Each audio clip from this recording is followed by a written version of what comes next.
نحمده ونصلي على رسوله الكريم بسم الله الرحمن الرحيم.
بسم اللہ الرحمن الرحیم نحمده ونصلي على رسوله الكريم.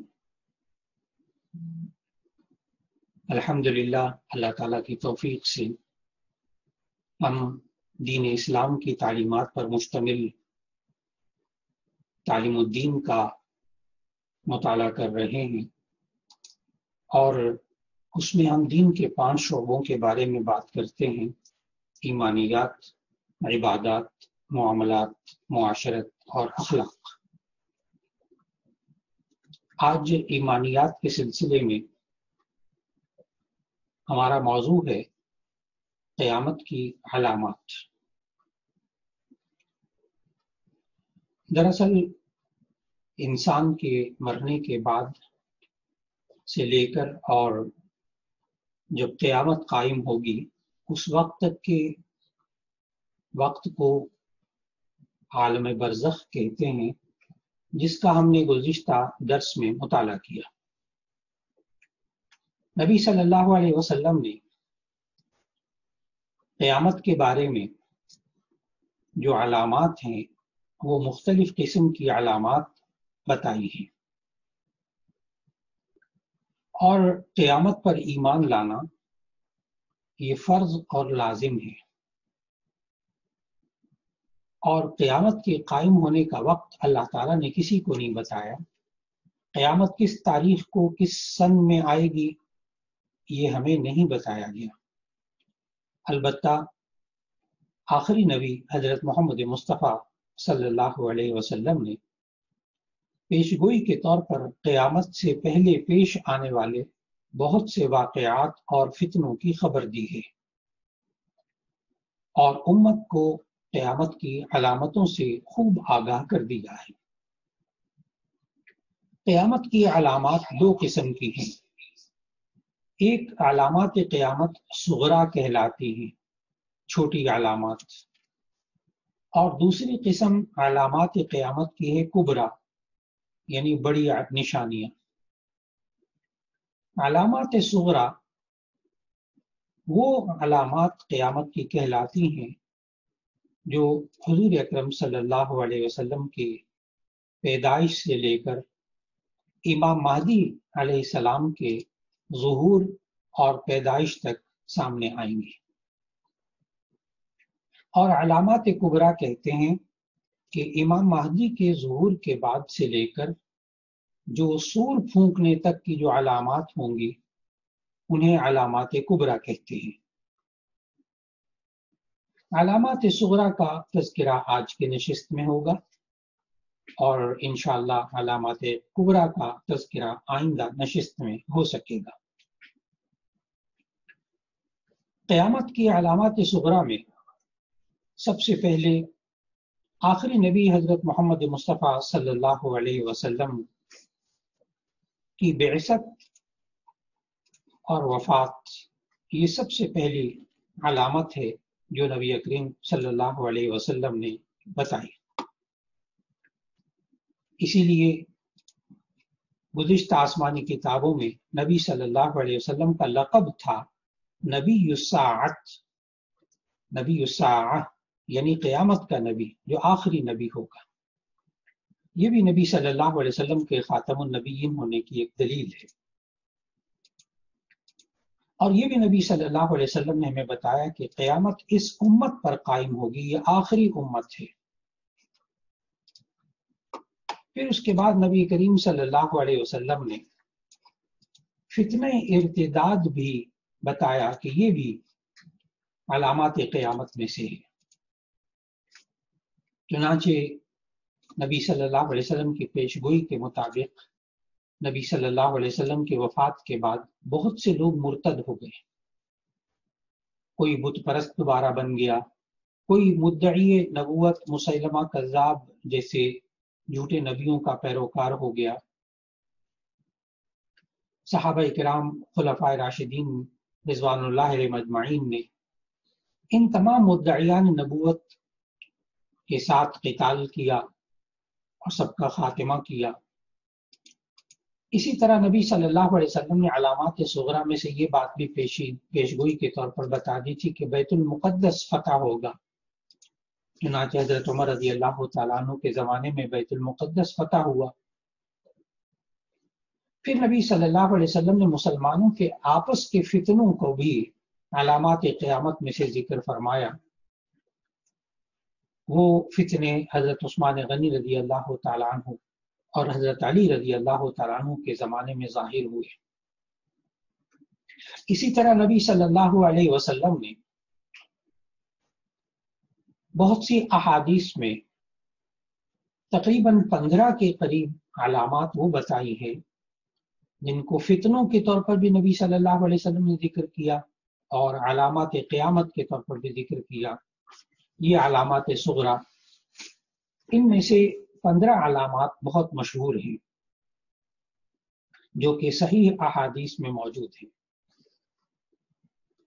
نبی صلی اللہ علیہ وسلم نے علامات قیامت صغرا یعنی چھوٹی جو علامات بتائیں جو فتنوں کی صورت میں امام مہدی علیہ السلام کے ظاہر ہونے سے پہلے نظر آئیں گی اور آ چکی ہیں، ان میں سے اکثر ایک تو یہ کہ علم کا اٹھ جانا اور جہالت کا زیادہ ہو جانا، نمبر 2 بدکاری کا عام ہو جانا اور شراب خوری کا عام ہو جانا، نمبر 3 سر عام لوگوں کا آپس میں بدکاری کرنا اور جانوروں کی طرح اپنی خواہش پوری کرنا، نمبر 4 عورتوں کا زیادہ ہونا اور مردوں کا کم ہونا، یہاں تک کہ 50 عورتوں کا خبرگیری کرنے والا ایک مرد ہوگا۔ نمبر 5 علامت صغرا نبی صلی اللہ علیہ وسلم نے بتائی کہ مزامیر یعنی گانے بجانے کے سامان اور گانے والی عورتوں کا علانیہ طور پر کھلے کام کرنا، نمبر 6 جھوٹ کا عام طور پر پھیل جانا، نمبر 7 ماں کی نافرمانی اور بیوی کی اطاعت، نمبر 8 دوستوں کو قریب بٹھانا اور باپ کو دور کرنا، نمبر 9 حکام کا ملک کے محاصل اور ان کے ٹیکسوں کو اپنی ذاتی دولت سمجھنا، نمبر 10 امانت کو لوٹ کا مال سمجھ کر کھا لینا، دبا لینا، نمبر 11 بے وقوف اور نالائق لوگوں کا امیر اور حاکم بننا، نمبر 12 رذیلوں اور فاسقوں کا اپنے اپنے قبیلے کا سردار ہونا، نمبر 13 حیا اور شرم کا اٹھ جانا، نمبر 14 ظلم اور ستم کا رواج ہو جانا، نمبر 15 ماں کی نافرمانی کرنا اور بیوی کی اطاعت کرنا۔ یہاں ذہن میں رہنا چاہیے کہ بیوی کی اطاعت کوئی فتنہ نہیں ہے، لیکن ماں کے حقوق کے مقابلے میں بیوی کی اطاعت کرنا اور ماں کی نافرمانی کرنا یہ مراد ہے، ورنہ ماں باپ کی بھی فرما برداری ہو اور بیوی کی بھی اطاعت ہو تو کوئی حرج کی بات نہیں، یہ فتنہ نہیں ہے۔ فتنہ تب ہے جب ماں کو ٹھکرا دیا جائے اور بیوی کو ترجیح دی جائے۔ یہ وہ قیامات علامت ہیں جو نبی صلی اللہ علیہ وسلم نے اپنی احادیث میں بتائیں اور خاص طور پر کتاب الفتن جو جامع ترمذی میں ہے، اس میں یہ تمام علامات صغرا قیامت کی موجود ہیں، اور آپ کو حیرت ہوگی جب آپ اس پر غور فرمائیں گے ان علامات پر کہ ان میں سے تقریباً سب کے سب ظاہر ہو چکی ہیں۔ آئندہ درس میں انشاءاللہ علامات قیامت کبریٰ ان کا تذکرہ ہوگا۔ یہ ایمانیات سے متعلق آج کا درس تھا۔ اور دوسرا شعبہ عبادات کا۔ عبادات کے شعبے میں ہم مختلف عبادتوں، خاص طور پر مختلف قسم کی نمازوں کا تذکرہ پڑھتے رہے۔ آج جمعہ اور جمعے کے دن کی نماز کا تذکرہ آج کے درس میں ہوگا انشاءاللہ۔ نبی صلی اللہ علیہ وسلم نے جمعے کی نماز جماعت کے ساتھ ادا کرنا ہر مسلمان پر لازم اور واجب قرار دیا۔ سنن ابی داؤد میں حدیث ہے کہ 4 افراد کو نبی صلی اللہ علیہ وسلم نے نماز جمعہ سے مستثنیٰ کیا۔ ایک وہ غلام جو بیچارہ کسی آقا کا ہو اور آقا اجازت نہ دے، نمبر 2 عورتیں، نمبر 3 نابالغ بچے، نمبر 4 بیمار۔ ان 4 کو نبی صلی اللہ علیہ وسلم نے اجازت دی کہ وہ جمعے کی نماز میں شریک نہ ہوں تو انہیں گناہ نہیں ہوگا۔ پھر صحیح مسلم میں حدیث موجود ہے کہ نبی صلی اللہ علیہ وسلم نے ارشاد فرمایا، لوگوں کو چاہیے کہ نماز جمعہ ہرگز ترک نہ کریں، ورنہ اللہ تعالیٰ ان کے اس گناہ کی سزا میں دلوں پر مہر لگا دے گا، پھر وہ غافلوں میں سے ہو جائیں گے۔ نبی صلی اللہ علیہ وسلم نماز جمعہ کے لیے خوب اہتمام فرماتے تھے۔ صحیح بخاری میں حضرت سلمان فارسی رضی اللہ تعالیٰ عنہ سے منقول ہے کہ نبی صلی اللہ علیہ وسلم جمعے کے دن غسل کرتے تھے، تیل اور خوشبو لگاتے تھے، مسواک کرتے تھے، پھر گھر سے نماز کے لیے مسجد کی طرف روانہ ہوتے تھے، اور نبی صلی اللہ علیہ وسلم خطبہ دیتے تھے اور جمعے کی نماز پڑھاتے تھے۔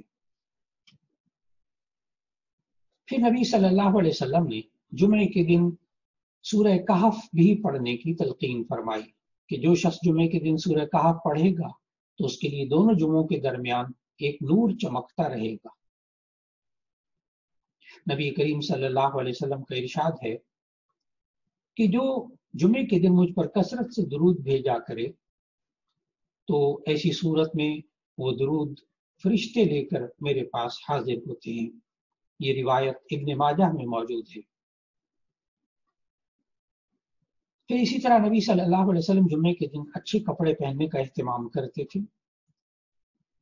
اور جمعے کے دن خط بنوانا اور ناخن ترشوانا یہ بھی نبی صلی اللہ علیہ وسلم جمعے کے دن جمعے کی نماز سے پہلے کرتے تھے۔ نبی صلی اللہ علیہ وسلم کے بارے میں حضرت عائشہ رضی اللہ تعالیٰ عنہ فرماتی ہے کہ نبی صلی اللہ علیہ وسلم کا ایک خاص جوڑا تھا جو آپ جمعے کے دن پہنا کرتے تھے، اور جب آپ نماز سے فارغ ہو کر تشریف لاتے تو ہم اسے تہہ کر کر رکھ دیتے تھے۔ نماز جمعہ سے پہلے نبی صلی اللہ علیہ وسلم 4 رکعت پڑھتے تھے سنت مؤکدہ، اور جامع ترمذی میں موجود ہے کہ جمعے کی نماز کے بعد 6 رکعتیں پڑھتے تھے۔ نبی صلی اللہ علیہ وسلم جمعے کے دن پہلے خطبہ دیتے تھے اور پھر اس کے بعد نبی صلی اللہ علیہ وسلم 2 رکعت جمعے کی نماز پڑھاتے تھے۔ نبی صلی اللہ علیہ وسلم جو جمعے کا خطبہ دیتے تھے اس کے آداب میں 12 چیزیں مسنون ہیں۔ نمبر 1 جو کہ احادیث سے ثابت ہیں، نمبر 1 خطبہ پڑھنے کی حالت میں خطبہ پڑھنے والے کو کھڑا رہنا، نمبر 2 خطبے پڑھنا، نمبر 3 2 خطبوں کے درمیان اتنی دیر بیٹھے رہنا کہ 3 مرتبہ سبحان اللہ کہہ سکیں، نمبر 4 ہر طرح کی ناپاکی سے پاک ہونا، نمبر 5 خطبہ پڑھنے کی حالت میں منہ لوگوں کی طرف رکھنا، نمبر 6 خطبہ شروع کرنے سے پہلے آہستہ آواز سے اعوذ باللہ من الشیطان الرجیم کہنا، تعوذ پڑھنا، نمبر 7 خطبہ ایسی اتنی اونچی آواز سے پڑھنا کہ لوگ سن سکیں، نمبر 9 نمبر 8، خطبے کو زیادہ طول نہ دینا بلکہ نماز سے کم رکھنا، لمبا نہ کرنا۔ نمبر 9، خطبہ ممبر پر پڑھنا، اگر ممبر نہ ہو تو کسی لاٹھی وغیرہ کو سہارا دے کر اس پر کھڑے ہونا۔ نمبر 10، دونوں خطبوں کا عربی زبان میں ہونا۔ نمبر 11، دوسرے خطبے میں نبی صلی اللہ علیہ وسلم کی آل، اصحاب کرام اور ازواج مطہرات خصوصاً خلفاء راشدین کا ذکر کرنا۔ نمبر 12، نبی صلی اللہ علیہ وسلم کے جو خطبہ ہوتا تھا اس میں 8 قسم کے مضامین ہوتے تھے۔ نمبر 1، اللہ تعالیٰ کا شکر اور اس کی تعریف۔ نمبر 2، اللہ تعالیٰ کی توحید بیان کرنا۔ نمبر 3، نبی صلی اللہ علیہ وسلم کی رسالت بیان کرنا۔ نمبر 4، نبی صلی اللہ علیہ وسلم پر درود بھیجنا۔ نمبر 5، اس خطبے میں وعظ و نصیحت کرنا۔ نمبر 6، قرآن مجید کی آیتوں کا پڑھنا۔ نمبر 7، دوسرے خطبے میں پھر ان چیزوں کو دوبارہ دہرانا۔ نمبر 8، دوسرے خطبے میں مسلمانوں کے لیے دعائیں کرنا۔ اس طرح الحمدللہ جمعے کی نماز اور جمعے کے آداب، ان سب پر اللہ تعالی ہم سب کو عمل کرنے کی توفیق عطا فرمائے۔ عبادات کے سلسلے میں آج ہم نے جمعے کا ذکر کیا، اور اب معاملات کے سلسلے میں آج ہم شوہر کے حقوق کا، جن کا تعلق معاملات کے ساتھ ہے، ان کا تذکرہ کر سکیں گے۔ میاں بیوی کے معاملات اب درست ہوتے ہیں جب آپس میں ایک دوسرے کے حقوق ادا کرتے رہیں۔ چنانچہ اللہ تعالیٰ نے قرآن مجید میں سورہ نساء کی آیت نمبر 33 میں فرمایا، فَالصَّالِحَاتُ قَانِتَاتٌ، یعنی نیک بیویاں جو فرما بردار ہوتی ہیں۔ معلوم ہوا کہ شوہر کی بات کو مان کر چلنا یہ بیوی کی ایک خوبی ہے اور شوہر کا حق ہے۔ پھر اسی طرح شوہر کا حق ہے تحفظ عصمت، یعنی معاملات میں اپنی عفت کی حفاظت کرنا۔ یہ سورہ نساء کی آیت 34 میں اللہ تعالیٰ نے اس کا ذکر کیا، حافظات للغیب بما حفظ اللہ، خاوند کی غیر موجودگی میں ان چیزوں کی حفاظت کرتی ہیں جن کی حفاظت اللہ نے ان کے سپرد کی ہے۔ شوہر کے گھر کی حفاظت، اس کے بچوں کی حفاظت، اپنی عفت اور عصمت کی حفاظت۔ پھر اس کے ساتھ ساتھ معاملات کے اندر شوہر کی عزت و احترام کرنا۔ جب تک میاں بیوی ایک دوسرے کی عزت اور احترام کرتے ہیں تو ایسی صورت میں گھر کی زندگی کا سکون باقی رہتا ہے۔ اور اگر عام مزاج بنا لیا جائے کہ میاں بیوی آپس میں بد کلامی، بد مزاجی اور جھگڑوں میں مبتلا رہیں تو اس سے گھر کی زندگی کا سکون ختم ہو جاتا ہے، آپس کے معاملات خراب ہوتے ہیں۔ اسی طرح شوہر کا حق ہے کہ وہ بیوی اسے آرام و سکون پہنچائے اور یہ شوہر بھی بیوی کو آرام و سکون پہنچائے۔ آپس میں کوئی ایسے حالات نہ پیدا ہونے دیے جائیں جس سے کہ بے سکونی، بے آرامی ہو۔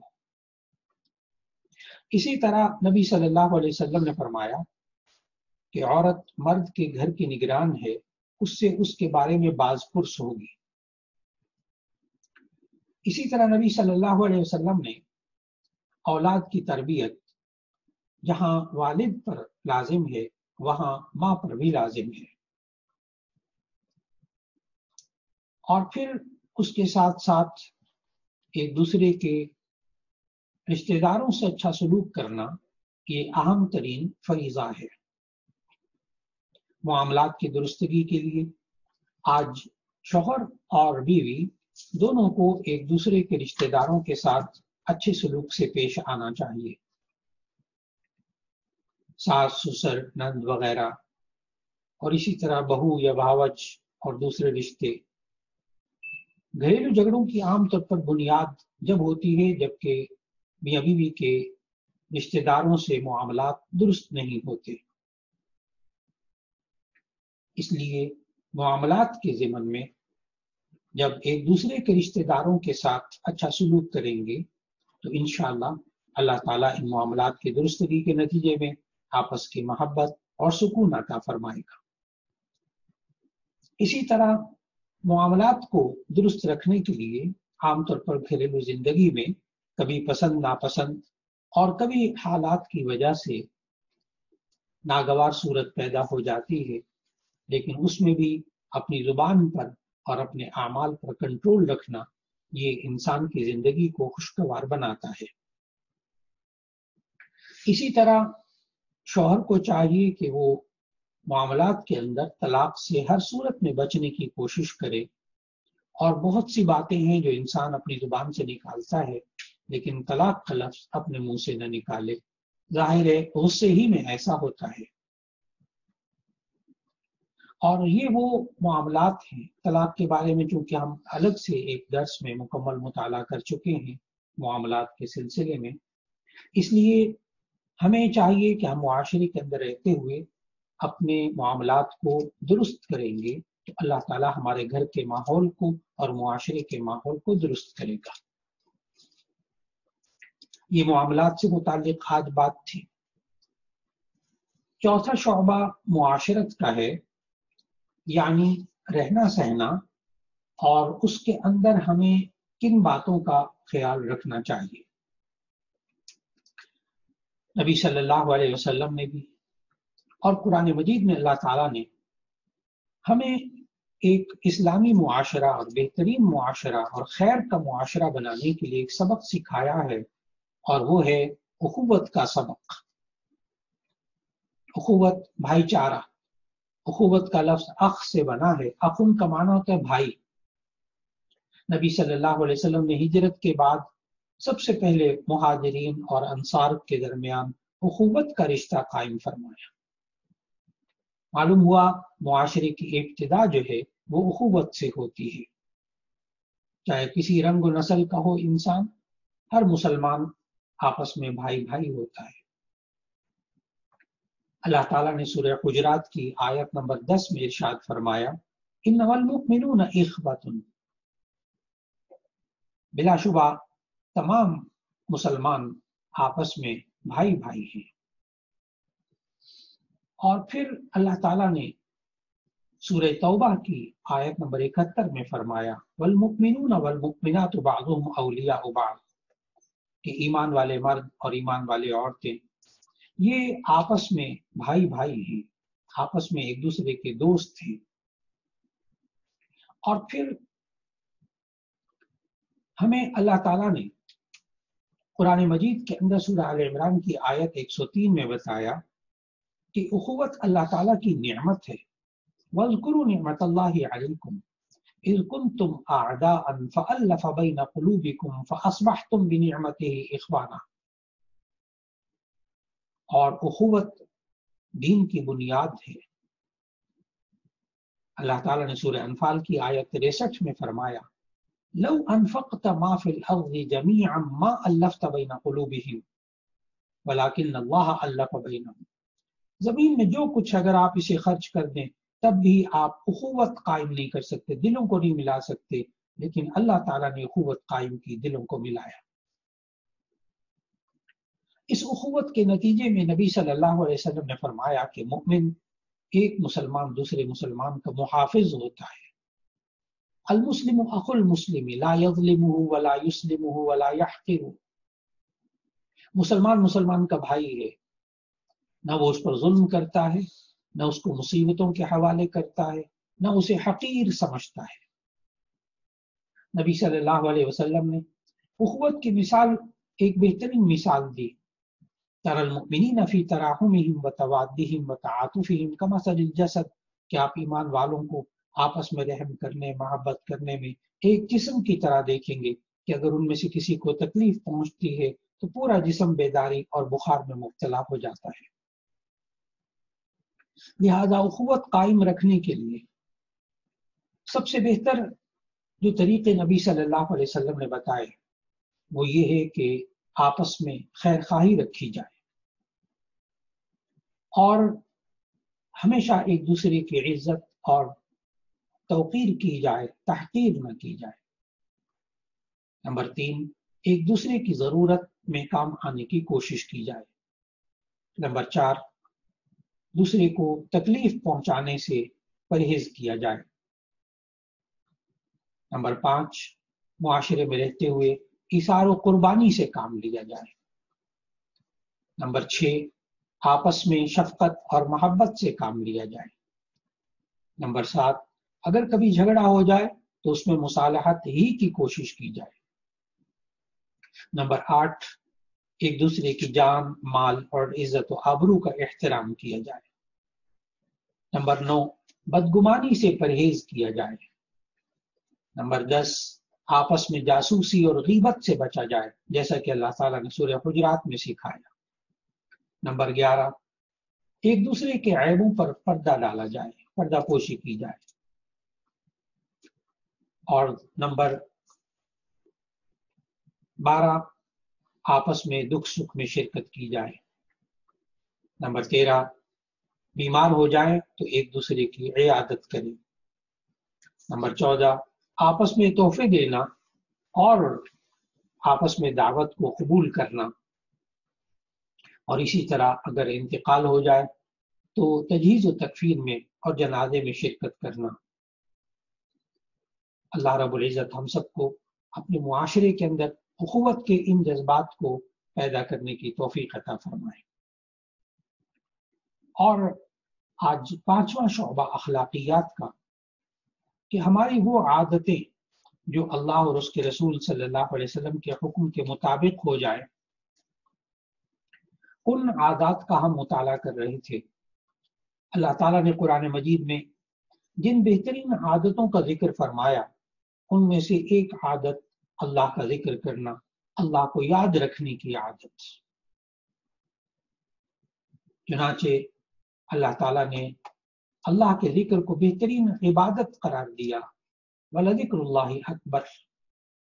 پھر اس کے بعد اللہ تعالیٰ نے قرآن مجید میں یہ حکم دیا ایمان والوں کو، سورہ احزاب کی آیت 42 میں، یا ایھا الذین آمنوا اذکروا اللہ ذکرا کثیرا وسبحوہ بکرۃ وأصیلا۔ اے ایمان والو، تم اللہ کو بہت زیادہ یاد کیا کرو اور صبح و شام اللہ کی پاکیزگی بیان کیا کرو۔ یہ انسان اپنی زندگی میں کس طرح اپنی عادت بنا لے اللہ کا ذکر کرنے کی، اس کے لیے ہمیں اللہ تعالیٰ نے قرآن مجید میں اور نبی صلی اللہ علیہ وسلم نے طریقے بتائے۔ نمبر 1، قرآن مجید کی تلاوت، اس کی عادت بنانی چاہیے۔